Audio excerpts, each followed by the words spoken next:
Today, we're immensely pleased to welcome and introduce Shawn Black for today's review of images submitted in the month of March for our 52-week photo challenge.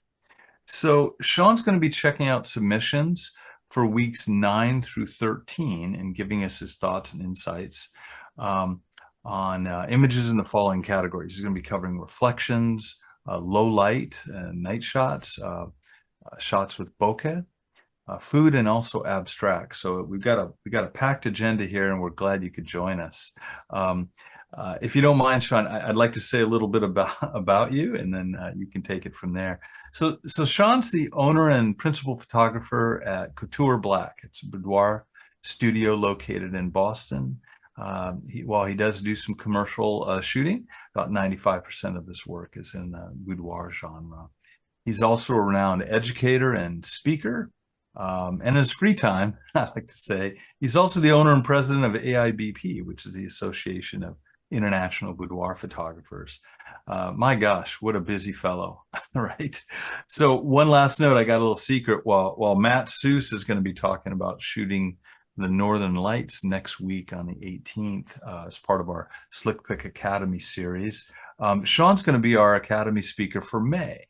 So watch your inbox for announcements on that one. So with that as a rambling preamble, Shawn, why don't you tell us a little bit more about yourself and take it away? First off, thank you guys for having me. It is an honor and a pleasure to be here. And as packed as my schedule is, I love being able to sit and give back and just look at imagery. As photographers, one of the ways that we grow is by taking not only and looking at our own imagery and hearing what people have to say about it, but you can grow so much by looking at other images that inspire you and hearing what others at any level of their career can say about it, because there's no right or wrong when it comes to art. If it moves you, it's art. Yeah, there are rules and all of those wonderful things, and I'll touch on some of them in the images that I go through. But the way that you can break rules is you have to know them first and why you're breaking them. Yeah, if there's a Dutch angle or something in an image, why did you put it there? Or was it just when you took the photo, you had the camera slightly cocked?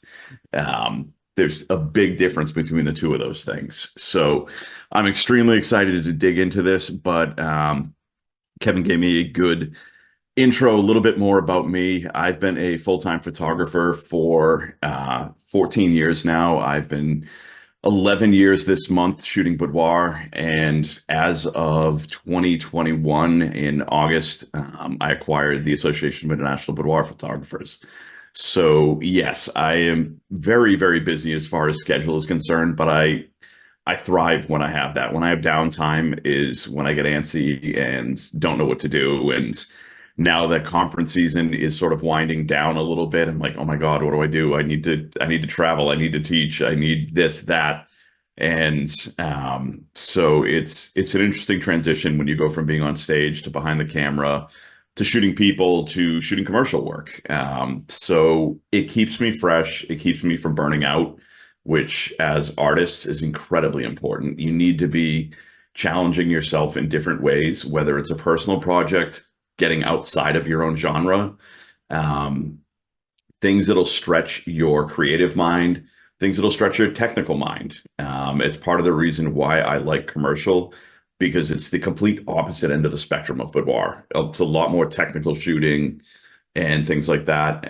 As I was telling Kevin before we went live, last night I was shooting for the Parkinson's Association, and they had several buildings lit in blue last night for World Parkinson's Day. And I was around the city doing night shots, which had an element of creativity in them, but more so it was technically shooting to expose for the night photography, the fact that the buildings are all lit in blue, and working with the elements in Boston where it was off and on raining and foggy. So it took my brain in a completely different area than when I'm in the studio and it's like, okay, hold on, let me set the thermostat at 68, bring my strobe in, and I can craft the light, and I'm the master of everything that goes on in that realm. So get outside of your own genre and challenge yourself. These these couple of categories that I'm going to be looking over today, I'm extremely excited about because one, they're interesting. They're not what I normally shoot. The low light and night shooting, obviously, I did last night. Um, Food photography, I absolutely love both shooting and observing because you just get hungry, plain and simple. And Bokeh, it's just one of those artistic tools that's so cool. And finally, the abstract. I'm like, that's when you can just go nuts and do what you want and really create art that has no limitations to it. So I thank you guys for inviting me, and I'm thrilled with the categories that I got. So let's see. I'm ready to dive in if you guys are. Good to challenge yourself. Yeah. Yeah. Go ahead and share your screen and rock on. That up. Get this up to a good size where I can see you guys and I can see my screen without having to constantly move things. And we're going to start off in the beginning of March, end of February with reflections. Sweet.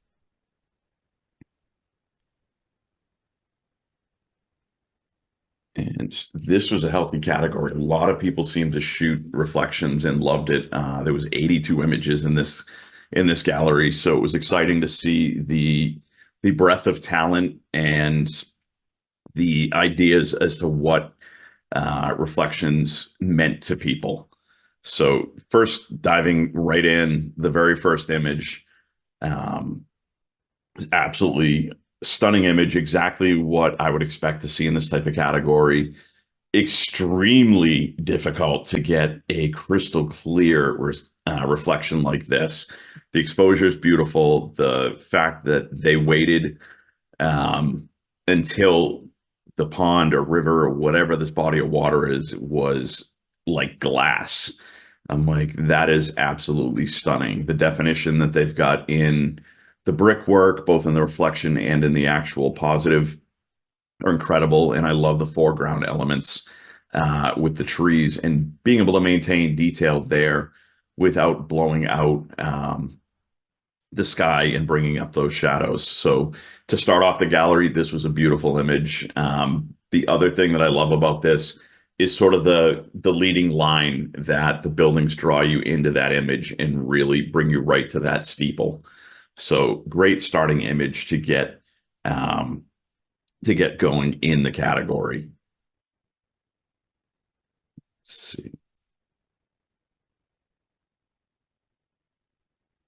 Another one, I wish this image had been a larger quality and a larger image to see it, because seeing it at this size doesn't really do it justice. The reflection's beautiful. The fact that they scouted out this location and the symmetry between the two trees that sort of frame that mountaintop, I'm really a fan of. The way that also the reeds coming out of the water then frame that as well. Shows that they took some time and care in defining their location as to where they were going to shoot this. For me, I'd like to see a little bit more definition within the sky. It's kind of flat for me. I can see that there's a little bit of wispiness of possibly clouds in there.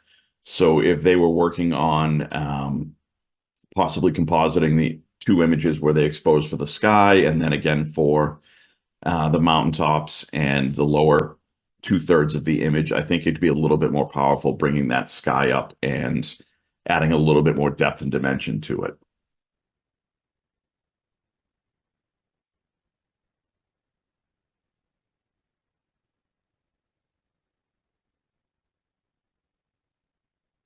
This, I think, is fabulous. I love the reflection. I love the fact that this is not an easy capture.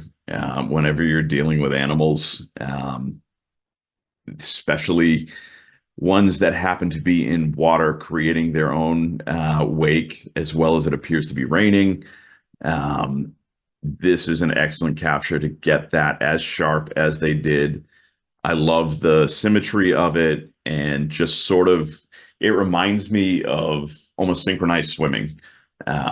So evoking that sort of thought and taking me out of the image and into another realm. I think the artist who was behind this was incredibly successful.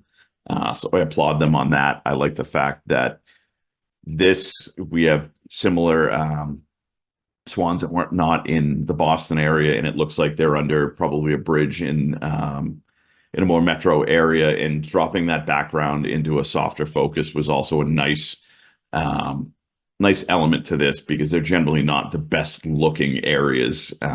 But keeping that focus right on that foreground with the birds is beautifully done.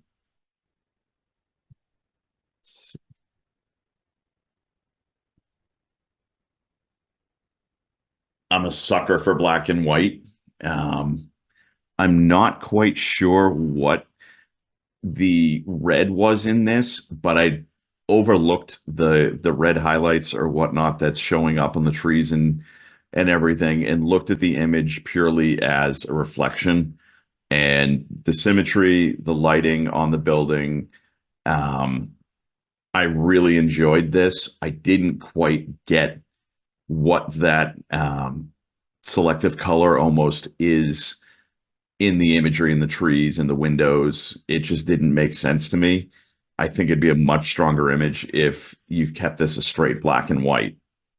The other thing that sort of appeared to me is they look like it might be slightly stretched. And I'm not sure if that was an artistic choice or whatnot, because the people, when I look at them, they don't look as if they are the right size. They look like they might be stretched a tiny little bit. I may be wrong. But overall, like I said, the multiple mirrored images, because it looks like they might have flipped this about 3 times, and because you can start to see the trees up at the top here reflect over again. So it's an interesting composition the way that it was done.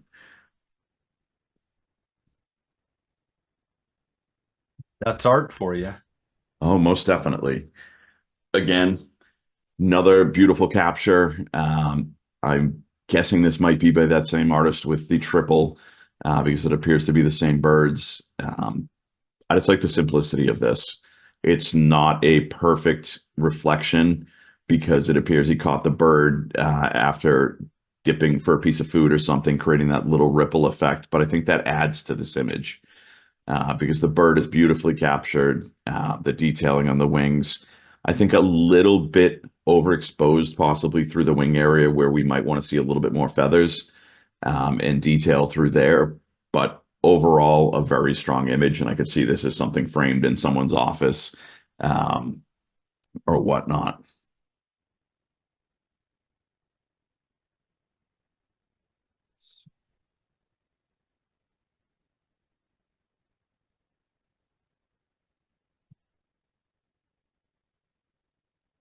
Yeah. Another technique that I like, this one looks more of a longer exposure, where you're getting that soft blur on the water where it was captured over time. Um, but the detail in the positive side of the reflection is absolutely stunning. Seeing the individual branches, the fact that they're color balanced and exposed for the depth within that vegetation, I think is beautiful. Again, this is one of those images that the artist should be very proud of, and I could see easily hanging in someone's house as a framed print, nicely matted and whatnot, to accentuate those colors.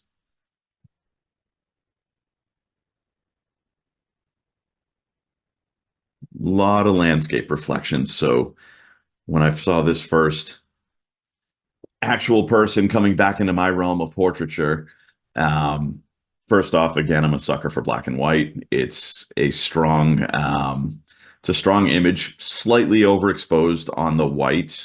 You can see that across her forearms, and a little bit of that glow coming off of the front and top um, of the hat, where you're losing the detailing in the material a little bit. But I like the concept of the reflection in the glass and then the reflection in the hood.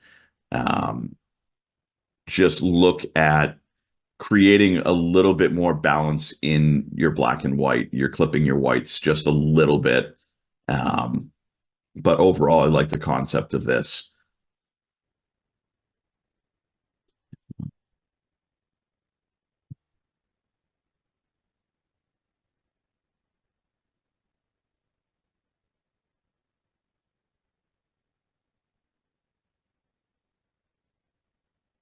Again, a lot of wildlife. People love reflections on the water and wildlife. Not an easy thing to do when they're in motion, to catch as sharp as this photographer did, where you're seeing the detailing in the wings and the feathers. Nice, strong, sharp reflection in the water, and beautiful fall off into a soft focus in the background. Um,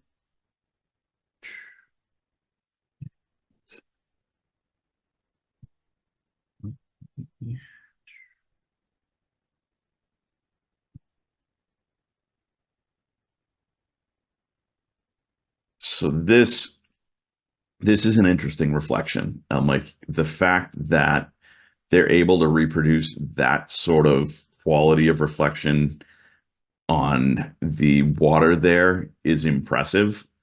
Um, it's one of those things that it's actually almost so perfect. I'm not 100% sure that it's done in camera. I would hope that it was, but it is a beautiful mirrored effect. I would have liked to seen a little bit more detail through the trees, where it is so dark and a real delineation divider. But overall, I think if you brought up your shadows a little bit, maybe dodged and burned a little bit more right to where the sun is setting, instead of that really, really bright cloud right there where you've clipped the highlights. It'd be a stronger image because my eye just keeps being drawn there where it's fighting the leading lines of the darkness to take me to that other side of the image. So think about where your lines are going. Also, all of the clouds and everything are forcing me to the left where their trails. And then you have the bright spot, which is training the brain and the eye to just instinctively come back to that brightest part of the image. So you're fighting yourself a little bit in that aspect, but overall, very strong image. I like the reflection. Like I said, I'm not 100% sure if it was done in camera, but overall, a fairly strong image. Just look at those small details, and it'll start to bring it up to an even more powerful image.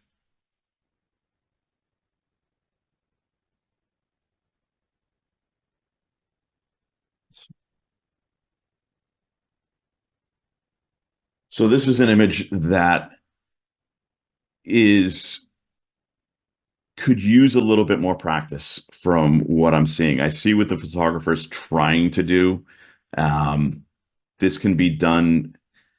I'm not sure if he was using a polarizing filter to achieve this, look through the glass, but the fact that there's so many outside reflections in the glass, it's a little bit confusing, and it takes you a bit to pick up the photographer right overlaid the chef.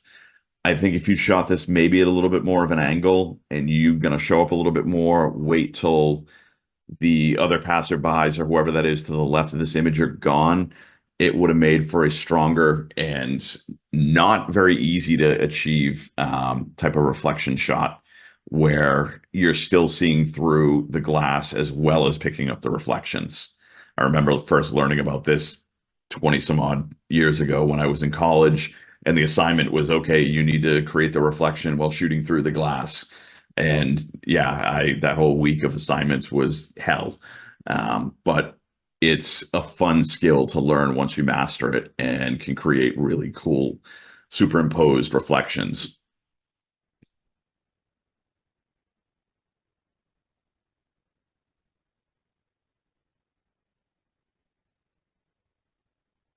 So another landscape imagery, the color, the light in this, I'm really a fan of.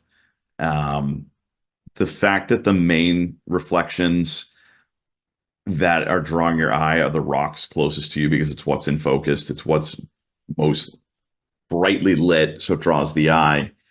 The fact that some of them are cropped out, especially the large one right over here, and I'm losing the very top element of that.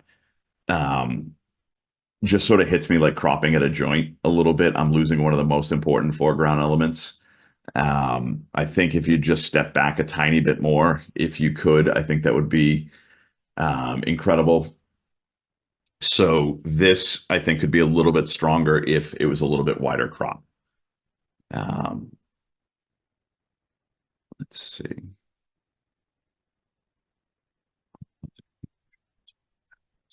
Couple struck me.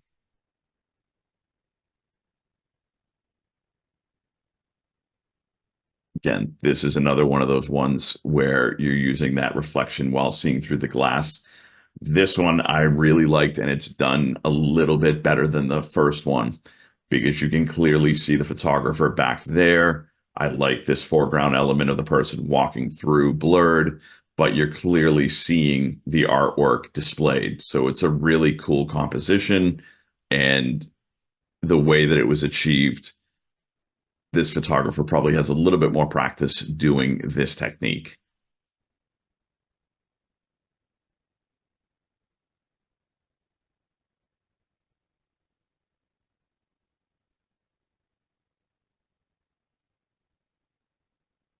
This is a cool reflection because, again, he caught a small tidal pool, and this isn't an easy shot to figure out. You need to know your location and time of day. I love the fact that he exposed beautifully for all elements in this. The foreground is a little bit darker, so it's not drawing the eyes. It's not the main focus. And then as you move up the image, it gets brighter. The sky is beautifully blue with just those wisps of clouds. This is a beautifully done image and reflection. And if I'm not mistaken, this is, I think, Nubble in Maine. So not too far from me. Um, let's see.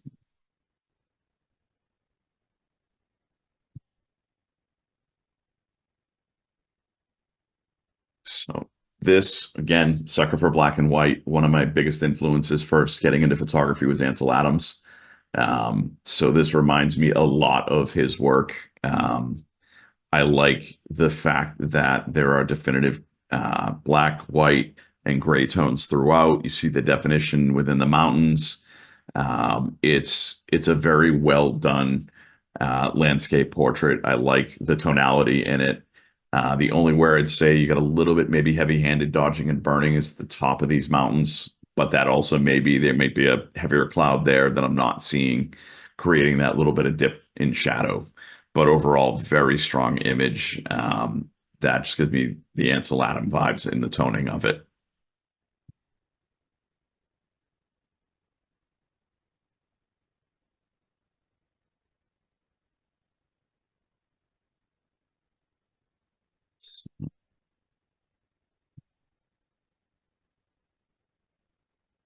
I want to touch on this one because good on you. I'm like, I ain't getting anywhere close to something like that. And creating an image. Granted, you may have a 600 millimeter lens on, but still, that's still too close for me. I was thinking the This exact same thing. So yeah, beautiful image, beautifully exposed. The fact that you have all of that beautiful detailing in the scales and everything. I would look to maybe bring a gradient filter from the left side of the image a little bit to bring down the exposure to maybe match or come up with a more positive exposure filter from the right hand side. But again, that's me nitpicking. Beautiful capture on this. And with that scariness, we're going to close out the reflections category.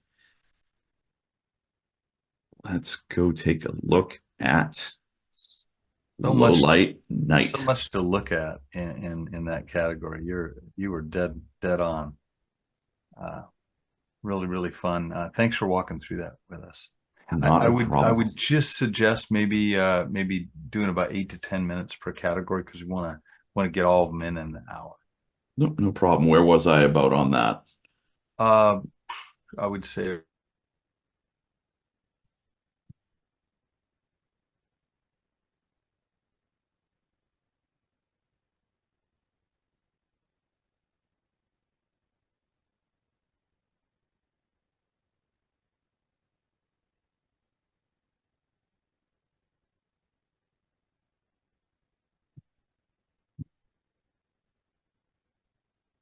So again, starting with this image, it's an interesting sort of dynamic. This almost looks like it was shot on film.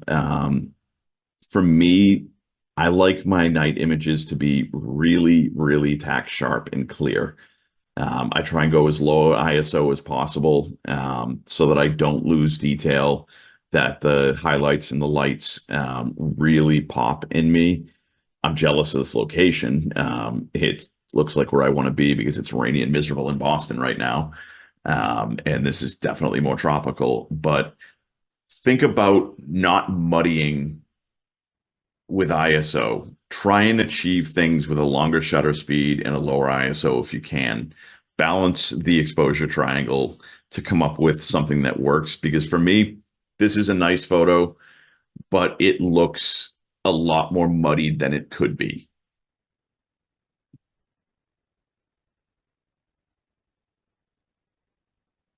I had to stop on this one purely because it's coffee, and anyone who knows me knows that I am a coffeeholic. Um, this is another one of those reflections within the glass, seeing through the glass at the same time. I think it's a cool aspect of you're getting the outside lights in the trees and the signs for coffee and whatnot reflecting and seeing the actual coffee machine through the window. So definitely a cool aspect from that, and it should probably be hanging in my office with the amount of coffee memorabilia and stuff that I have.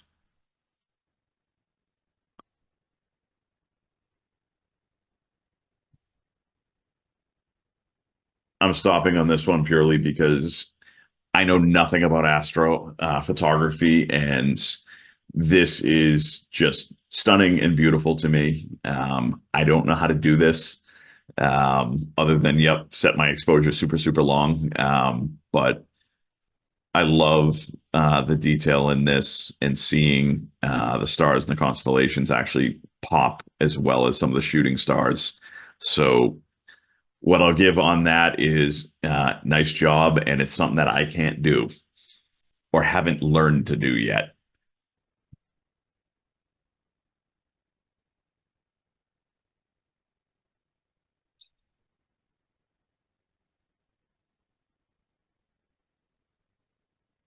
So where everyone wants to start with night photography is the moon. Um, I think this is a good capture as far as the detail that you got on the moon. Um, the one thing that I'm seeing is there is probably dodged and burned quite a bit because I'm seeing slight ghosting around the edging of the moon where I've got that sort of shadowy um, sort of overspray of dodging and burning. So it might have been one of those things you overexposed because I can also see that sort of very slight white rim right at the edge. So it looks like it might have been dodged and burned to bring out all of that detail where you first overexposed it. So that would be my only take on this, but capturing that much detail is absolutely beautiful.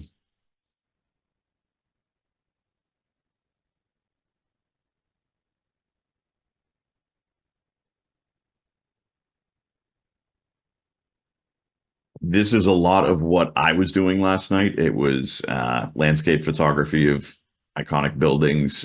This is beautifully shot and exposed where it's got exterior illumination, the coloring in the sky, hitting into those just pinks and purples before you get totally dark with sunset happening. This is probably about an hour after true sunset. Beautifully done, nice and tack sharp. Not overexposed where you're losing any of the detail in the very bright exterior lighting areas. The overall tonality of this is beautiful. So very well done.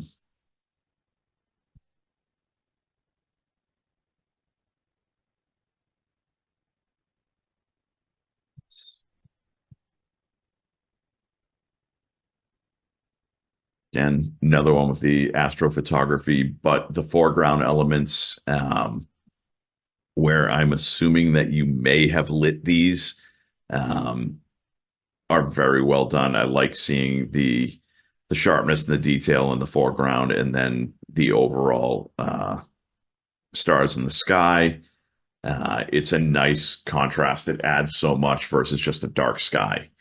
And again, it's a technique that so many people attempt and fail at, myself included. So good job on you. And then melding the two images is absolutely stunning. This is something that I could definitely see framed and hanging.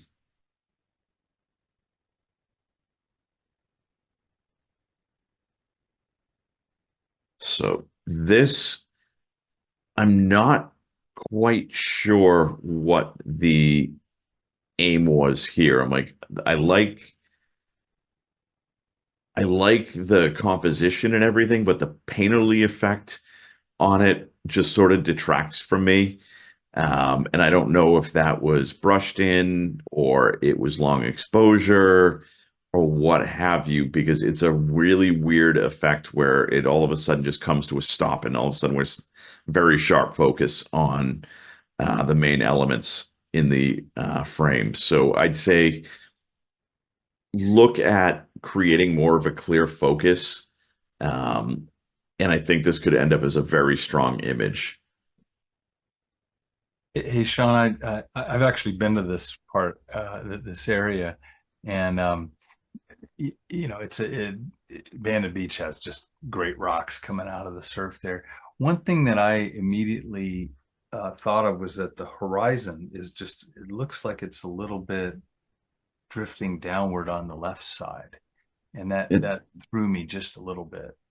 it is, and that's the thing. I can't tell exactly where the beach line is in this. Mhm. So where is the ocean coming in from? I'm like, if it's coming from that left side, which I doubt it is, it's one of those things. Okay, but is it coming more towards me, or is it coming in from that right side? It's very tough to tell, and I don't know where this area is. Um, it's a It's little bit confusing for me. So not knowing definitely that, low tide, definitely low tide at that. yeah, you can tell because normally I'd say the tide comes up to about here with all that vegetation Yeah, on the rocks. Um, but cool, cool a stuff. little bit more focus on a reason and concept of this, and it'd be a little bit, and it would be a stronger image. Uh, this is stunning. Um, this, I am guessing, is probably a multiple image composite to create that sort of sharpness across the breadth of that skyline. Um, I love the tonality in it of that sort of golding um, effect across all the buildings. The sky is done beautifully. The fact the long exposure you can see has smoothed out the waves on the water. I'm like, this is a excellently done long exposure night shot where you're not really blowing out anything. You're capturing beautiful reflection and then just the city lights. So this is something you should be really proud of. And if it isn't hanging, it should be.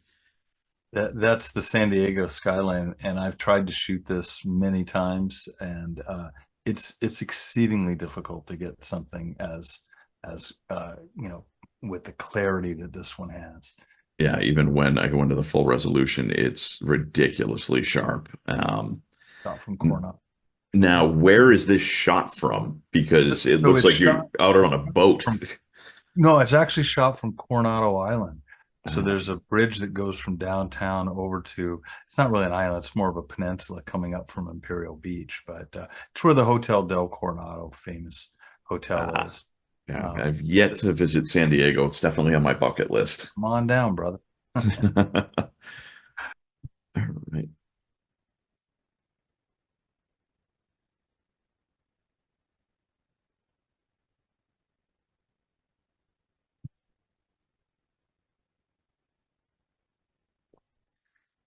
I love the color and the tonality in this. My biggest problem in this, it appears that the focal point hit over here and not on the dragon, which is where it should be. change that focal point to right there because you can see he's in soft focus. But you look over here and this starts to be a little bit sharper than there. Focal point was missed. I think this could be a very well done one because that dragon would pop even more. Um, and just a cool look to it.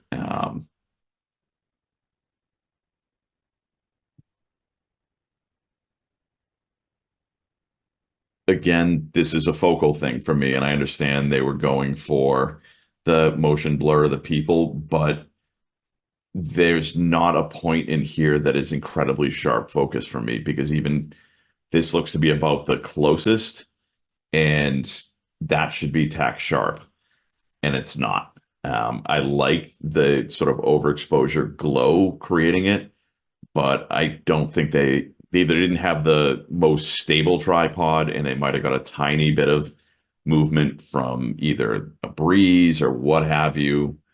Um, but if this had hit its focal point, I think this would be a stunning image because the architecture, the that glow, I really, really like in it. So I'd say whoever shot this, try and look at where your focus is so that you have something in dead tack sharp focus.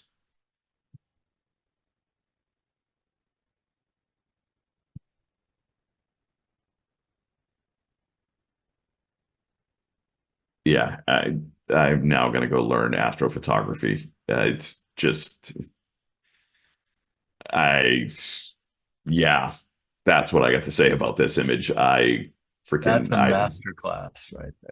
yeah, I'm like, this is beautiful. I'm like, the one thing maybe is you, you lost a little bit in the blacks here. It could have been brought up possibly, but I'm not going to nitpick that because I actually like that contrast. It looks spooky and like to me this looks like it should be on the cover of some like horror book where it's based in the bayou and like you even got the layout for the title up the top and everything else. So I'm like this is just stunning.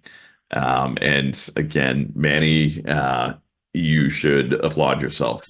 The This is beautiful. Um,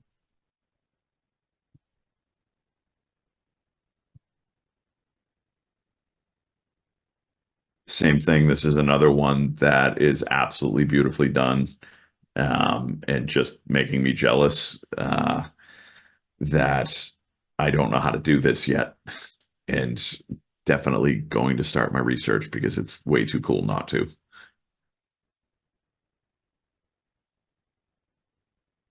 Dan, I want to know what some of these locations are because damn, I want to go shoot there. So this is another one where everything is a little bit overexposed and underfocused. Um, there's a lot going on in here. The tonality is a little bit confusing. Um, and the fact that it could have done with a strong focal point. There's nothing that is popping out and drawing my eye. So when you're going and trying to create something like this, find your angles that not only are going to create a good composition, but that you're looking at the lights and how they're going to be as far as the tonality, where you go from very warm tones on the right side of the image to that church or steeple back there. It's a very cold tone.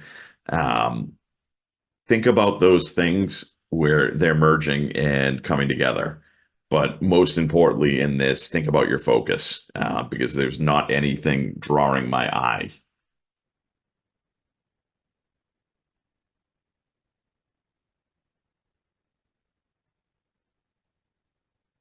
I like the way the reflection and everything was done with the lights, but a little bit sharper focus. I think if you'd gone to the sky where it is just raging and had more definition up here versus it looks to be the apartment buildings are the sharper focus within it.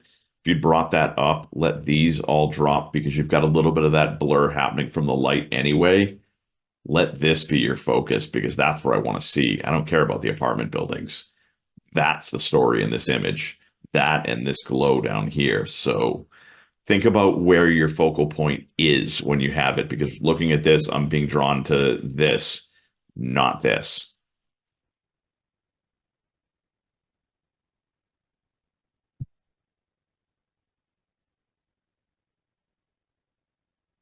Nice black and white. This almost to me looks like charcoal pencil drawings where the people do 80 hours in insane detail, and like the black and white toning on this, I like.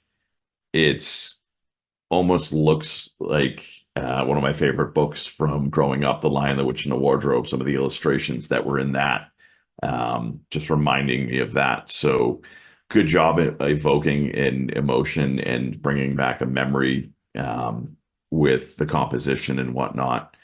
I love the fact that the focus is brought down onto the root system and all of that. So very cool. And nice job on that. A couple more in here.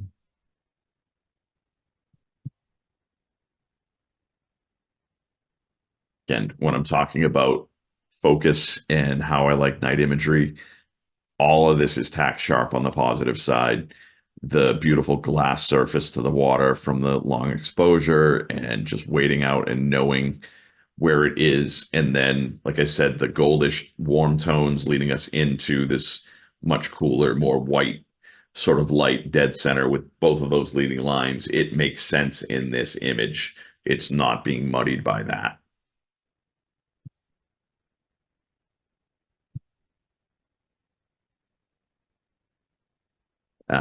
This is a nicely done, but I'd like to see a little bit more definition, bring up those shadows through some of these taller buildings, just a tiny, tiny bit. Going with a little bit more closed down aperture and a longer exposure, you're going to get a little bit more pinpoint lights. And you're going to bring up a little bit more of the definition through here and create that real sharp look to it. But strong image, just a little bit more work to it, and it'd be an incredibly strong image that you could sit there and see framed.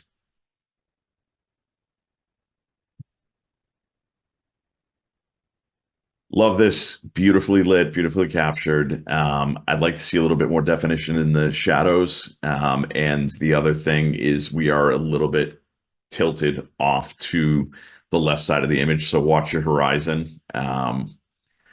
Other than that, I'm like you small little things where everything is warm and you have this one, whether it be light or flash that was set up or something, clone that out because it draws my eye over to there versus here because I keep seeing that one little speck of white light and then clone out this whole ripple because it doesn't go tonality with the rest of the image.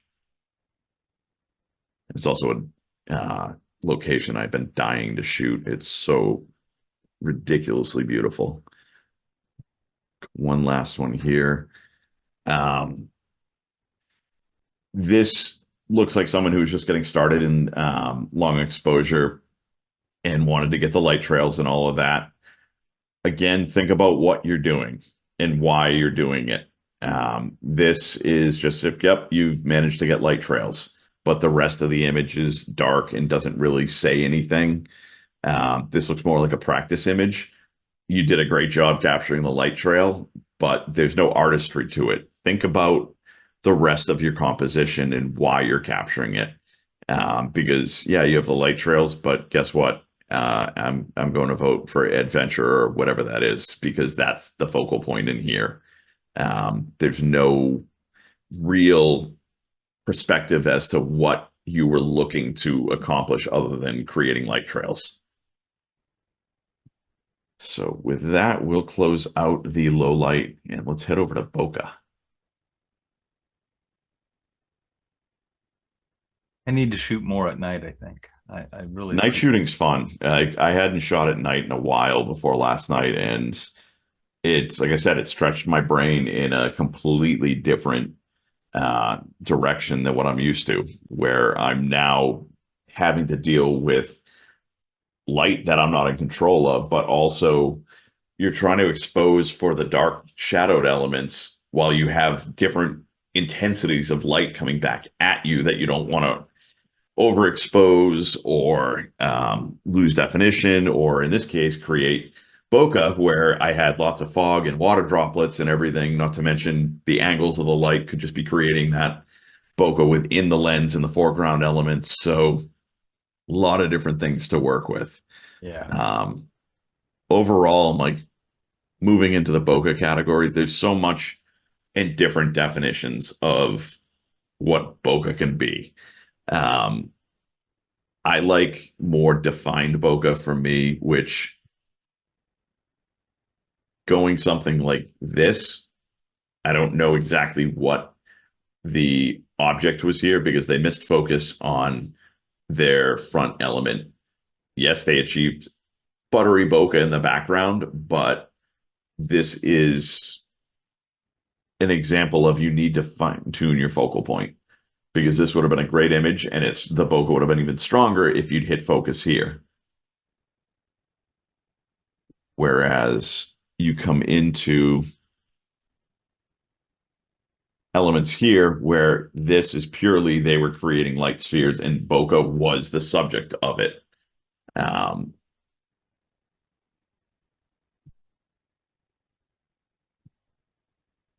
You can then go with that more loosely defined bokeh of the background is all blurry and buttery, because your depth of field is really shallow and focused on her, which is absolutely beautiful. The detail in her, the connection in the eyes, and then everything else falling off into that really buttery background.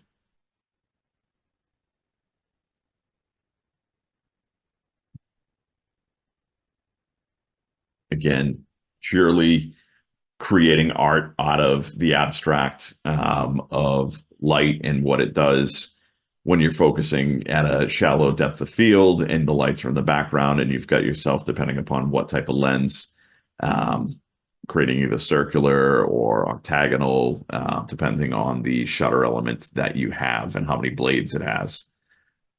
This, I like the concept of it, but these could be sharper. Focus, focus, focus. Again, here, you've got your sharp foreground element. I would have changed my angle a little bit because you can't see. It's a bit of an optical illusion as to where the flower is pointing, because it is such a shallow depth of field. But then you look at just how buttery the background drops into, because they're probably shooting wide open at like a 1:2 or some really sliver thin focal plane to create this.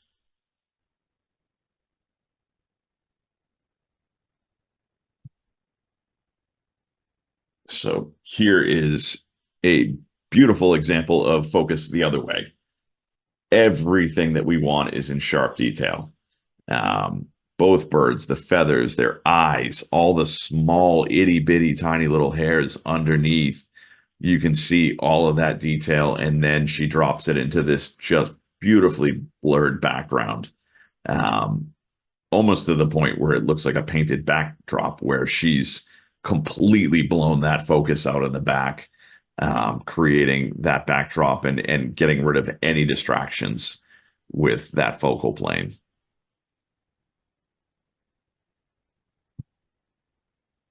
Same thing here. Beautiful focus, defined rule of thirds. Everything about this is beautiful. The bokeh is very nicely done. I like the colored palette from the right to the left. It's just an interesting looking composition. I have no clue what that flower is going to bloom into, but it's very well done, where you can see so much detail within each petal that is about to open. So very nicely done.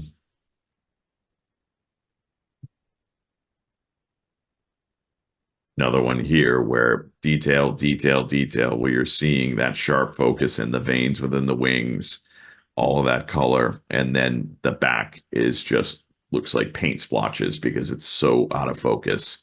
and understanding focal planes and your depth of field. So this is very nicely done.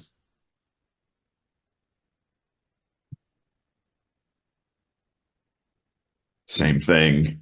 I like the composition, the rule of thirds, the detail and the focus, and just how she dropped that focus right after the plant came up and into frame, and still has that interest. And you see the landscape, but it doesn't detract in any way from her focal point.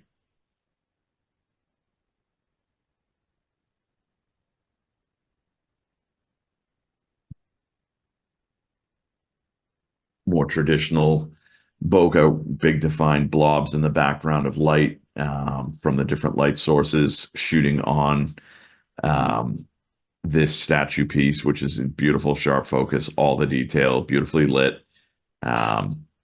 This is Manny, who already made me jealous of his astrophotography.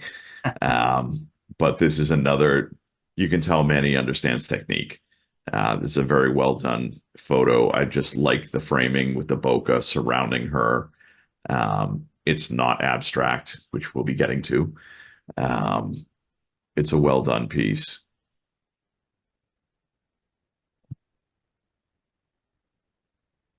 This is challenging on many things. I'm like, one, capturing that dog in that tack sharp focus. Not an easy task. And to do it with a focal plane that from pretty much right behind the head down starts to fall off, so much so that the rear hindquarters are in bokeh. So bravo on capturing that much detail on an animal. Very well done while creating that much natural bokeh, and just beautiful. For pet photography, if the owner did not buy this image, they are crazy. Hey, Sean, I had a quick question on that particular one. The tip of the nose looks to me to be a little bit out of focus. From a technique standpoint, would you counsel the photographer to kind of have that front part all the way up until the eyebrow in focus, or is it commonly good technique to just have that one It can center be, point focus and then on all sides be bokeh? It looks it's one of those things that in any portraiture, it's sort of an artist's choice. Myself personally, when shooting people, I like both eyes in focus. I don't like, I generally don't shoot below 2.8 myself, and I'm usually around f4 because I like that sharp focus eye to eye. I drives me nuts on a person when they got a slight tilt. Here's where focus hits. They're at 1.2, and here is soft. I'm like, why? This doesn't bother me because it's just slightly out, and it's such a sharp connection with that eye. And this whole area right through here is really still sharp focus. It's not drawing me as much. And again, it's one of those things that can be more of an artistic choice if you're getting a little bit of that bokeh in the foreground as well. okay, But cool. Yeah. Thanks for that extra thought on it. yeah, it's a lot of times that's a personal choice. In people, yeah, that would drive me nuts. In this particular instance, it doesn't grab me as much because it is such a strong contact with the eye, and that's what draws me in.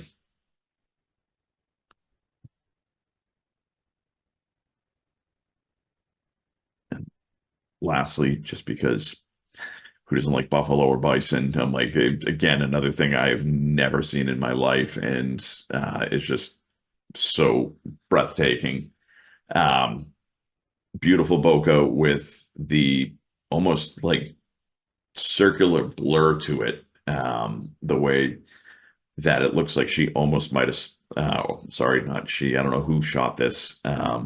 He possibly, Joey, but Joey could also be a female. But it looks almost like a slight tilt of the camera at the same time, capturing that sharp focus in that focal plane forward. I know very long time ago back when I shot weddings, or even when I first started and shot nightclub footage for things, it'd be that technique where it's like, yeah, you just quickly ratchet the camera and get that swirled bokeh effect while capturing that one sharp point in the focal plane that you wanted.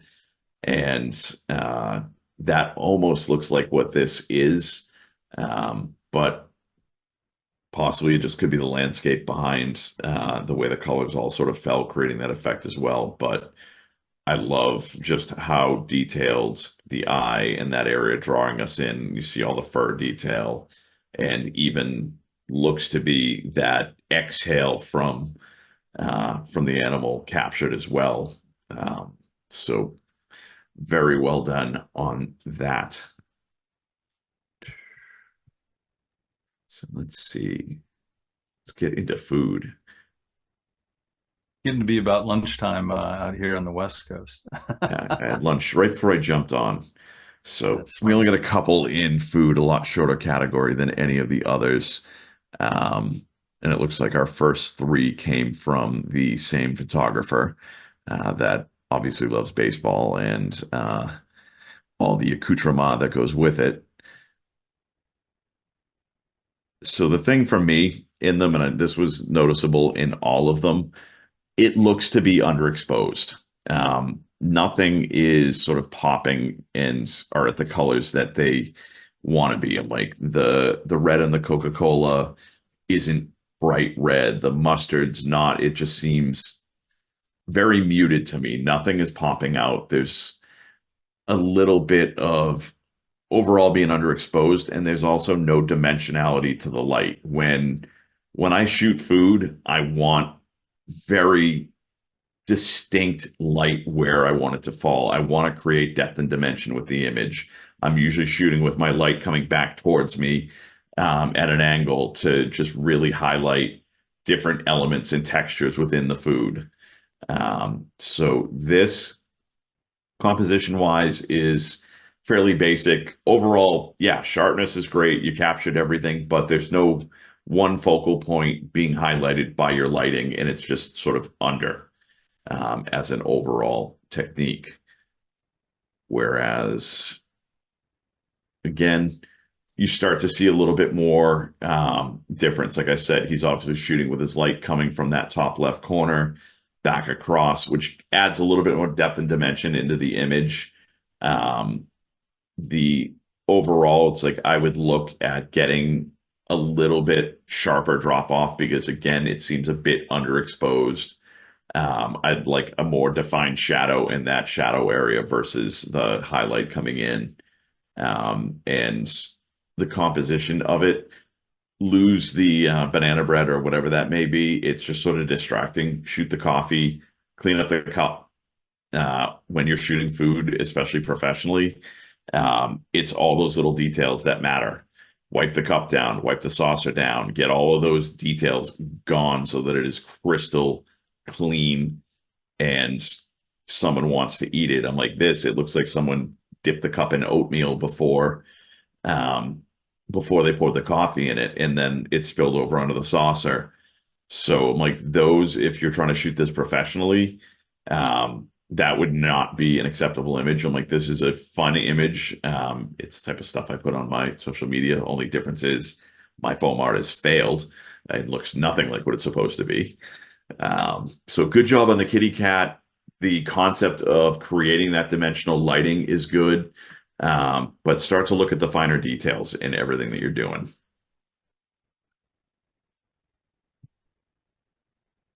So again, same photographer, he's looking at those tonality in the dimensional lighting, but again, details, details, details. Label the camera. We don't want to see the barcode. Small things like clone out the scratches on the cutting board. It also feels very cramped in there. So come back a little bit, look at what your background is. I don't know what these areas are. Like you're on the right track. You need to just slow down and look at the different elements within your scene before releasing your shutter.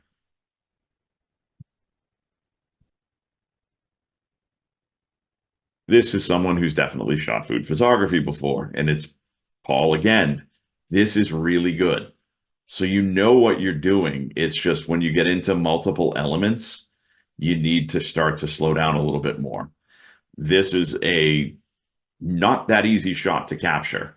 And the way that he's got all of that effervescence coming off the strawberry is done beautifully. It's lit beautifully. The coloring, you're picking up the seeds and the detail. So very well done on this one.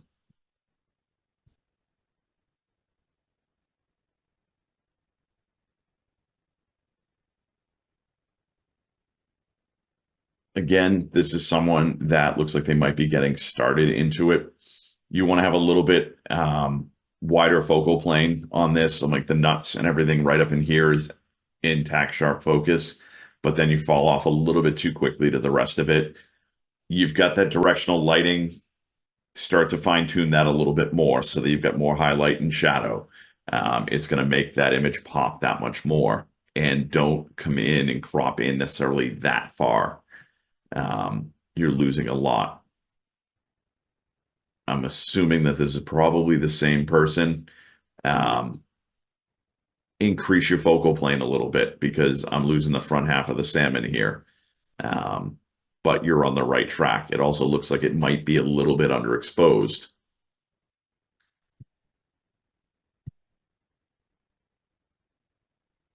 This one, again, focal plane might be a little bit overexposed.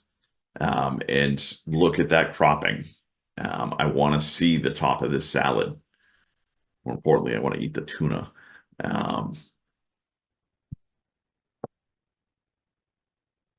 Interesting concept with the reflection and the raspberries, but the cropping in this one confuses me, and it's a tad bit overexposed where on these raspberries, I'm like, they're not the same deep dark red that it is over here when it hits that shadow point where exposure is about right. So look at what you're doing. This is as simple as possibly dodging and burning a little bit to get some of that shadow back into what we're doing. Very nicely done. It's nicely lit. The reflection is done nicely. It's confusing a little bit, drawing my eye multiple places. I don't know where I should be looking per se. And that might just be because I'm not sure exactly what this is as far as food's concerned.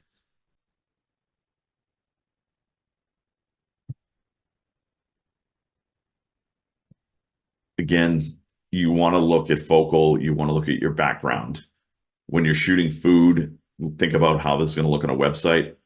All of this stuff back here is not going to look good on a website. So think about your backdrop. Think about shooting more dimensionally down onto the food, or come at a different angle so you've got more of the plate going off diagonally.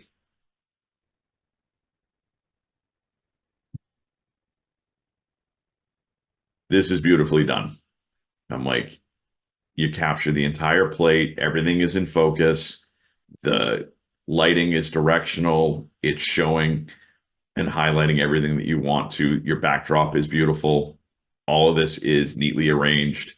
This is what you want to look for in food photography. I was going to get nitpicky. I might bring the exposure up a little bit just so that the plate pops a little bit more white. But that's very nitpicky. Yeah, I like this image too. And my only comment would be to maybe relocate the plate a little forward on the wicker stuff. I'm getting a little bit of a gap mismatch there.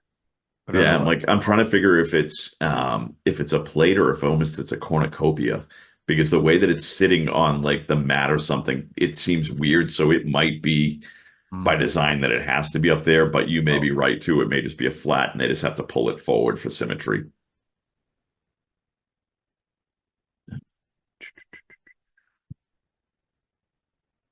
There's another one. You look at this and it's beautifully lit. You look at the details, the background, all of it is clean and the tonality is there. The colors are bright.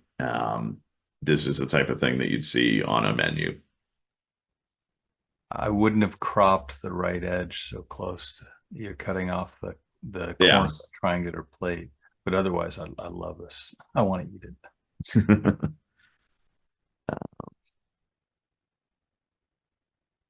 Again, this is someone that couple of small details, and this is a much better image. The dimensional lighting is nice. I don't like the crop where we're losing some of the top of the skewers.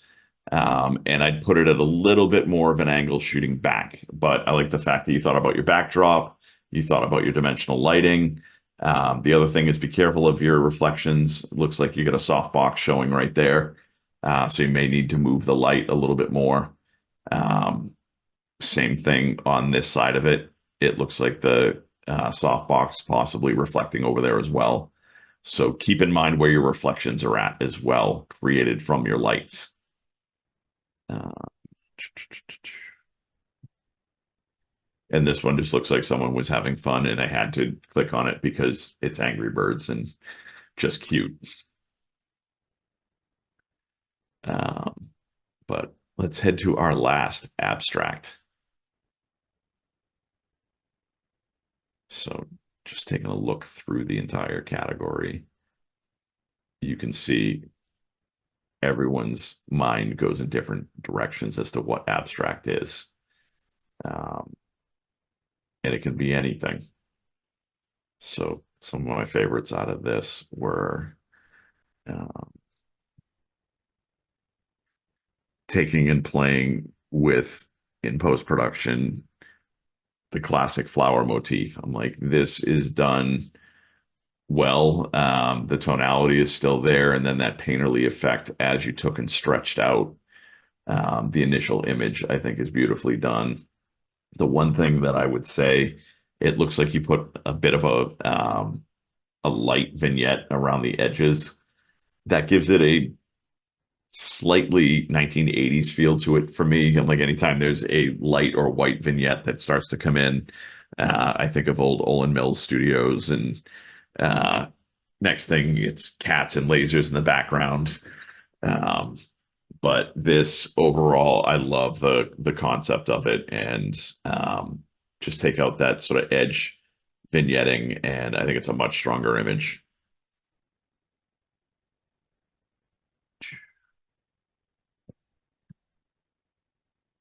This, I have no clue what it is. I just found it fascinating, and I like the detail falling off into softer focus. Um, I like the fact that art can be found anywhere. I'm like, my guess is this is some like ball of twine or some basket or something that's being ripped apart. But it struck me like the tonality in it, the just the detail, it grabbed me, and it was one that was well done. Um, it doesn't need the border to it. I think it's a stronger image without it. Um, Save that for your framing. Um,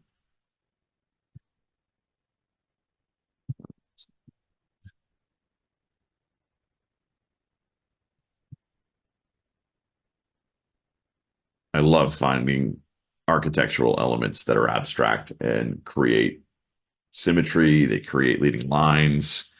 The tonality can become abstract in it. This um, probably some sort of a parking garage or something is my guess. But it's just, I love the patterning in it. And it was a strong image, the way that the leading lines just kept drawing you further and further into the image with the light.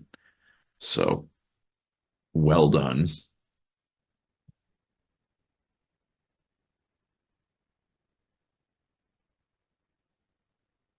Although this concept is done to death, it's not an easy one to capture. Paul did this very well. I like the color tone on it. I like the touch of the red falling in, and the fact that he's got four drops, very, very sharp, especially the top one. Um, really well done on that. Um,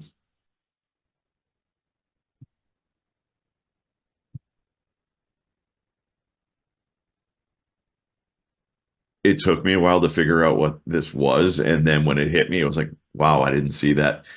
It's a freaking cheese grater,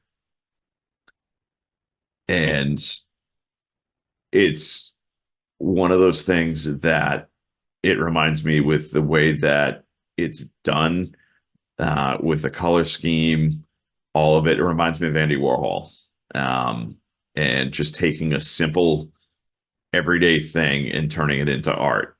So very well done on this one, Paul. Like I absolutely love this, and it was it took me a while when I was sitting there first looking at the images, and I'm like, what is that? And then it just all of a sudden hit me. I'm like, it's a cheese grater. One of the fine side of a cheese grater.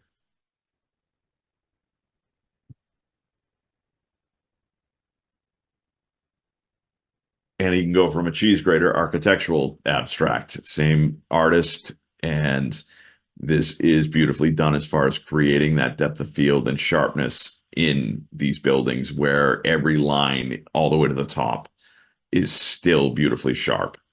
Um, it's an interesting aspect of it, but well executed.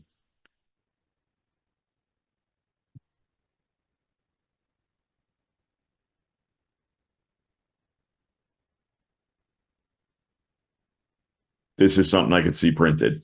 I live on the beach on the East Coast, and I'm a sucker for sunset and sunrise on the beach, and the way that the pier is blurred out, um, and the abstractness of the ocean and the sand and everything. I'm like, this is just, it's a beautifully done piece of abstract art, in photography. To think that this started as something that would have been captured tack sharp and brought into this realm is really cool. It's Do you have something. do you have a sense of how it was done? Was this intentional camera movement? I think this was intentional camera movement. Um, it's That's really cool. probably enhanced in post, but it is definitely something that had to have been done initially in because of the way that I'm guessing, because I can see sort of the ghosting levels of the Mm. pier up here in movement, not only left to right, but top to bottom. It was probably much darker than what the final image portrays because of probably how long he had the shutter open to Mm. create such that level of blur. But yeah, it's one of those things that I could see an artist painting this and framing it and it being hanging in a freaking gallery Yeah. with a lot of zeros behind the that first comma. All right. Um, it looks, and what it reminds me of is sort of the abstract version of like a Peter Lick, where Mm. his are all dynamic and tack sharp and everything is in detail. This is the antithesis of that, but still as impactful. Yeah. Let's see. Same thing with this. I'm like the the move on this to create that look just looks like a painter effect where someone sat there and just and I love this. I could see this hanging on a canvas. And it's absolutely beautifully done and just captures the eye and evokes so many different thoughts. I'm like, I see like the light spectrum. I see just that idea of the abstract city skyline. So many different things come to mind when I look at this, and it's just something you could sit there and stare at for ages and come up with different interpretations as to what it is. Mm. It's Yeah. like, The stuff in the lower part almost looks like mist yeah. or some kind of a graphite spray. Actually, just I looking don't at know. that while you're talking, if you've ever seen any of the Thor movies, Asgard, where you have the top that comes up to the point and then the Yeah, water is falling off on the bottom half, that's right. that's what that sort of evokes with me, is that bottom half falling off, and the dichotomy of the top versus the bottom of it was really striking. that was a cool comic book nerd reference there. I got it. Uh, 100%. just just slightly. I'm like, I've seen my Marvel movies Hey now. in nerd references, hence the Darth Vader Lego bust. Oh, right on. Um, Yeah, yeah. Still working on my Mandalorian one. Okay. Um, Nice. I'm a sucker for good black and white abstract architectural stuff. I love Frank Gehry designs and stuff like that. So that's what a lot of this evokes to me. It also gives me a very, from the black and white conversion, a 1960s type vibe, and a lot of the photographers that were shooting then on film. Um, this is very well done. The conversion's beautiful. Um, I love the lines in this. I love the tonality, the black and white. It's whatever the building is, it's cool. And good on the photographer for finding the angle and the light that just highlights the uniqueness of this building.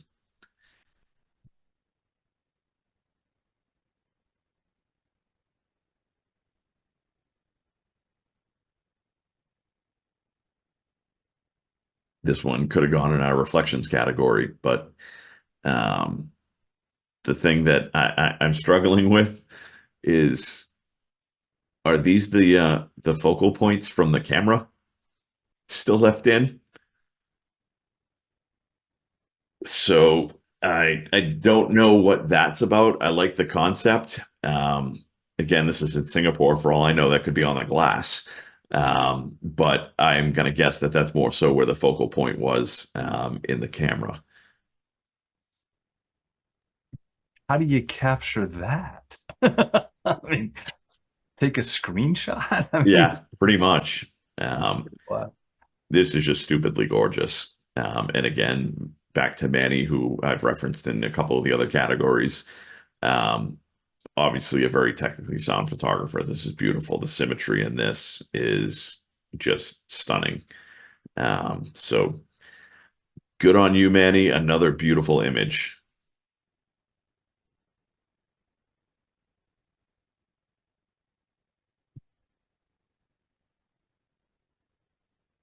This looks like AI to me. Um, I don't quite know what this was. So it's interesting to see how it was, but I'm like, this looks like an AI created image to me.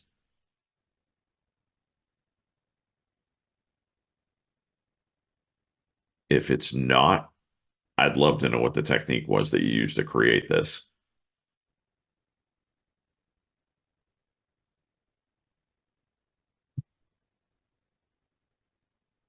Beautiful example of macro photography and just the abstractness within nature.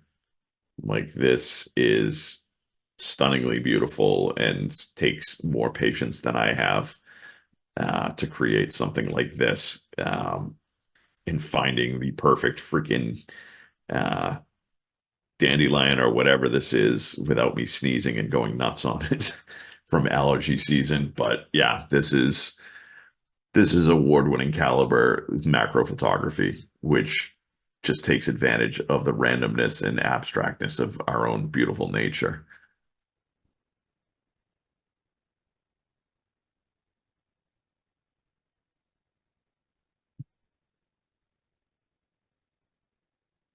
Stunning. I'm like, just award-winning, stunning, gallery worthy, all three aspects of it. There's very little that could be said about it other than bravo. I'm like, this is just absolutely beautiful work. That is ridiculous. Yeah. And I one of the things I noticed right away, I think, is that it progresses, Yep. right? Right. That third one off to the far right is a wilder version of the center one. Yep. That was the thing when I first looked at it. I was like, oh, this is cool. And then I'm like, wait a second, it's all the same image, just distorted and became more and more abstract in its progression. And it's just so unique. And the way that it was done is flawless. Like there's nothing that I could nitpick on any of this other than why is it not hanging on my wall? Because it's beautiful and breathtaking.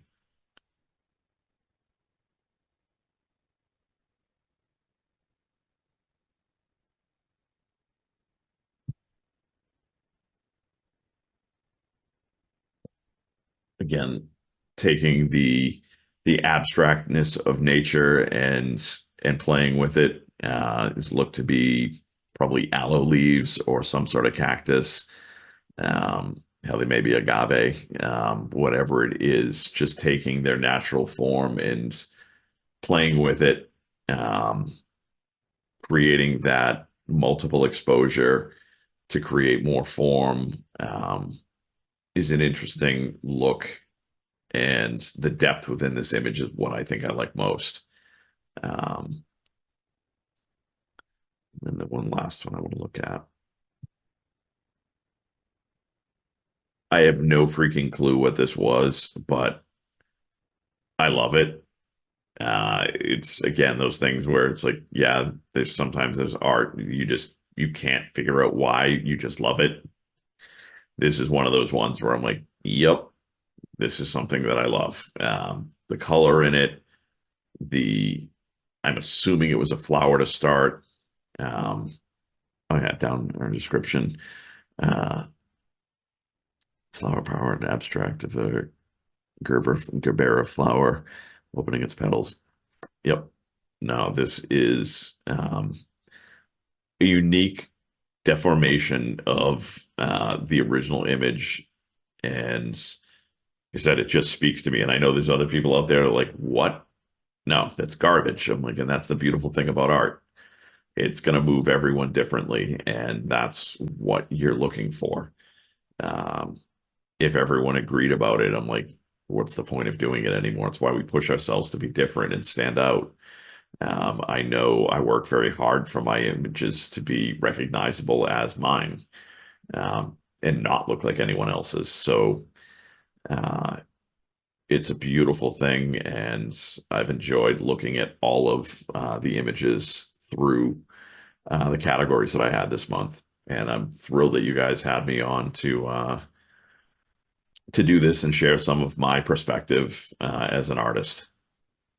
It's been I've gotten a couple of comments here directly in the chat how much folks have enjoyed this, and we'll have this on replay as well on our YouTube channel. We just got to kind of button it up, download the recording and that sort of stuff. But Shawn, it's been really interesting. And to be honest with you, I don't know you that well.